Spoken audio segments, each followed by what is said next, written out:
এই বাংলাদেশের সবচেয়ে বড় সুপারস্টার শাকিব খান। একটু শাকিব খানের স্টাইলই আসেন না, একটু শাকিব খানের স্টাইলই আসেন না। হিমেল আশরাফ, আবারও শাকিব খান, শবনম বুবলি। শাকিব খান বিএফডিএ চলচ্চিত্রের সংগঠনের অর্থাৎ বাংলাদেশ ফিল্ম ডিরেক্টর অ্যাসোসিয়েশনের মনোনীত শ্রেষ্ঠ অভিনেতার পুরস্কারটি পেয়েছেন শাকিব খান, এবং শবনম বুবলিও শ্রেষ্ঠ অভিনেত্রীর পুরস্কার পেয়েছেন বিএফডিএ বাংলাদেশ ফিল্ম ডিরেক্টর অ্যাসোসিয়েশন।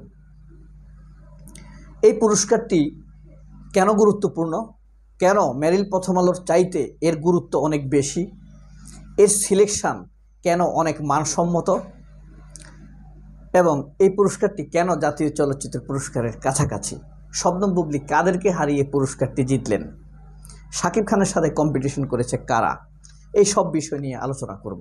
পুরো ভিডিওতে সাথে থাকবেন, কিন্তু অবশ্যই ঝরঝরে আলোচনায় আপনার ভালো লাগবে। আর লাইক কমেন্টস করবেন ভালো লাগলে। আরও এরকম ভিডিও চাইলে সাবস্ক্রাইব করলে এবং বেল বাটন টিপে রেখে পাশে থাকবেন। প্রিয় বন্ধুরা, এই যে ঘোষণা করা হলো গতকালকে বিএফডিএ পুরস্কার, সেখানে শাকিব খান সেরা অভিনেতার পুরস্কার পেয়েছেন। শাকিব খান এর আগে অনেক জাতীয় চলচ্চিত্র পুরস্কার পেয়েছেন, মেরিল প্রথম আলো পুরস্কার পেয়েছেন, কিন্তু আমি এই পুরস্কারকে ওগুলোর চাইতে কম তো মনে করি না, বরং ওগুলোর কাছাকাছি মনে করি। সের কারণও ব্যাখ্যা করব।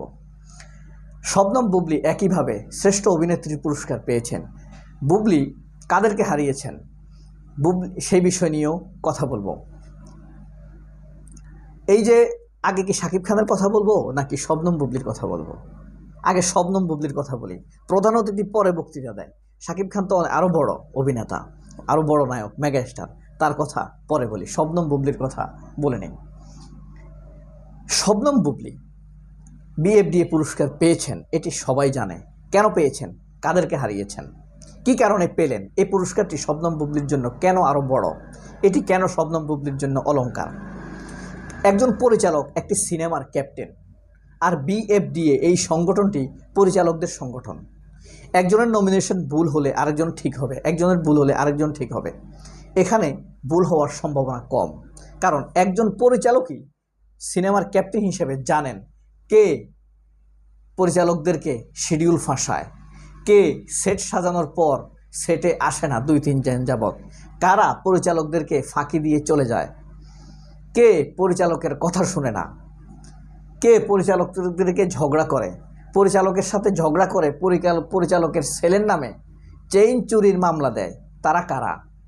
এগুলা নীতি, অনৈতিকতা, খেলা, গেম, ফিল্ম পলিটিক্স, এগুলো খুব ভালো বুঝে পরিচালকরা, এবং তারাই জানে কার দ্বারা পরিচালকদের উপকার হয়, কোন অভিনেত্রী পরিচালকের কথা শুনে, কোন অভিনেত্রীর অভিনয়ের দম ভালো, কোন অভিনেত্রী ড্রেস সেটিংয়ের চয়েসের ব্যাপারে পরিচালককে প্রাধান্য দেয়, এটা পরিচালকরা খুব ভালো জানে।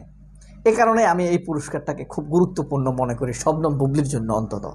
আর এই শবনম বুবলি সেই পুরস্কারটি পেয়েছেন, আমি তাকে ব্যক্তিগতভাবে অভিবাদন জানাই। আপনারা কমেন্টস করে শবনম বুবলিকে অভিনন্দন জানাতে পারেন। শবনম বুবলির জন্য এই পুরস্কারটি অনেক উচ্চতার, অনেক সম্মানের।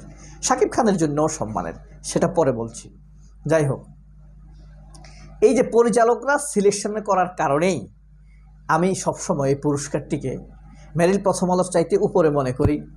বাদশাস বাংলাদেশ চলচ্চিত্র সাংবাদিক সমিতির যে পুরস্কার, সেটার চাইতে উচ্চ মনে করি। যদিও পুরস্কারটির লংজারভিটি খুব একটা বড় নয়, বেশি দিন হয়নি এই পুরস্কারটি প্রবর্তন হয়েছে। বাদশাস অনেক আগে হয়েছে, মেরিল প্রথম আলো অনেক আগে হয়েছে, তো যে কারণে হয়তো মানুষ কম নাম জানে। কিন্তু পরিচালকদের সিলেকশনের কারণেই, পরিচালকদের মেজারমেন্টের কারণে, জাস্টিসের কারণে এই পুরস্কারকে আমি অনেক মূল্যায়ন করি। এই ব্যাপারে যদি আপনারা আমার সাথে একমত হন, তাও কমেন্ট করে জানাতে পারেন। আসলে শবনম বুবলি তো পেলেন, শবনম বুবলি শাকিব খান আসলে ঘুরে ফিরে একই মঞ্চে। শাকিব খান কিন্তু অনেক চলচ্চিত্র পুরস্কার পেয়েছেন, জাতীয় চলচ্চিত্র পুরস্কার পেয়েছেন, মেরিল প্রথম আলো পেয়েছেন, বাদশাস পেয়েছেন, অলক্ত পেয়েছেন। তো সেই শাকিব খান এবার বিএফডিএ পুরস্কারও পেয়েছেন। তিনি আসতে পারেননি, তিনি এবার লড়াই করেছেন। শাকিব খান লড়াই করেছেন সুড়ঙ্গর সাথে, চঞ্চল চৌধুরীর সাথে আরেকটি সিনেমা আছে না, এবং আফরান নিশোর সাথে। আর শবনম বুবলি লড়াই করেছেন রায়হান রাফির বেড পার্টনার তমা মির্জার সাথে, মানে সুরঙ্গ সিনেমা। শবনম বুবলি সাথে কম্পিটিশন করেছেন, তমা মির্জা কম্পিটিশন করে হেরে গিয়েছেন। ফারজানা হক ববি পাপ সিনেমায় ওয়েব সিরিজ ফাইট করেছেন শবনম বুবলির সাথে। আরেকজন করেছেন, সেটি হলো পরিমণি। এই তিনজনকে হারিয়ে শবনম বুবলি বিএফডিএ পুরস্কারটি জিতে নিয়েছেন।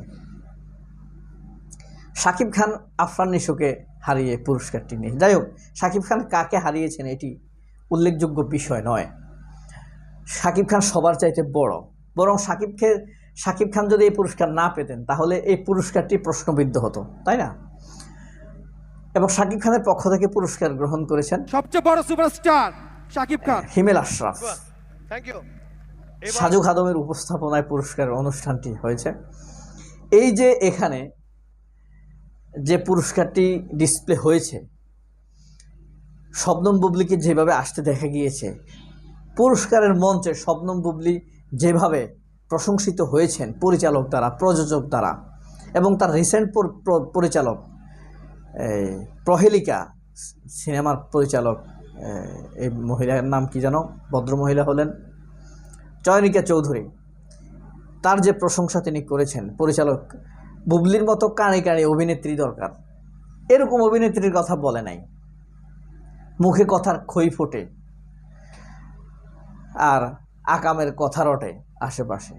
যাই হোক, এটা একটা অলংকারিক।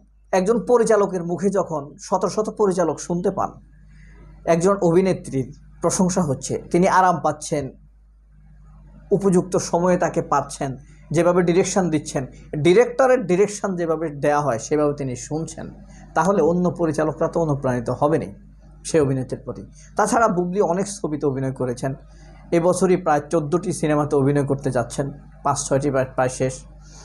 তো বুবলিকে তো দেখেছেন অনেক পরিচালক, সহশিল্পীরা দেখেছেন। প্রফেশনাল কোনো গ্যাদারিং বুবলিকে নিয়ে কারোর হয়েছে এ কথা কখনোই শুনিনি। সবার মুখেই এই অভিনেত্রীর আমি প্রশংসা শুনেছি। তিনি বাংলাদেশ চলচ্চিত্রের সম্মান বয়ে এনেছেন। একজন অভিনেত্রী যখন এভাবে প্রশংসা করা হয়, তাকে নিয়ে গৌরব করে চলচ্চিত্র। এই যে সবাইকে মানে বিতর্ক, সমালোচনা, কুৎসা রটনার মধ্যে ব্যস্ত রেখে, আমি যদি নাম ধরেই বলি, তখন ধরেন পরিমণি, তারপরে আপনার অপবিশ্বাস, তাদেরকে কুৎসা রটনা, মিথ্যাচার এবং কুটচালের মধ্যে ব্যস্ত রেখে শবনম বুবলি যে একের পর এক পুরস্কার বাগিয়ে নিচ্ছেন, এই বিষয়টি আপনাদের কেমন লাগে? অবশ্যই আপনাদের মতামতটি কমেন্ট বক্সে জানাবেন। শবনম বুবলির এই মহান পুরস্কারে শবনম বুবলিকে অভিবাদনও জানাতে পারেন। সবাই অনেক ভালো থাকবেন। আল্লাহ হাফেজ। আসসালামু আলাইকুম।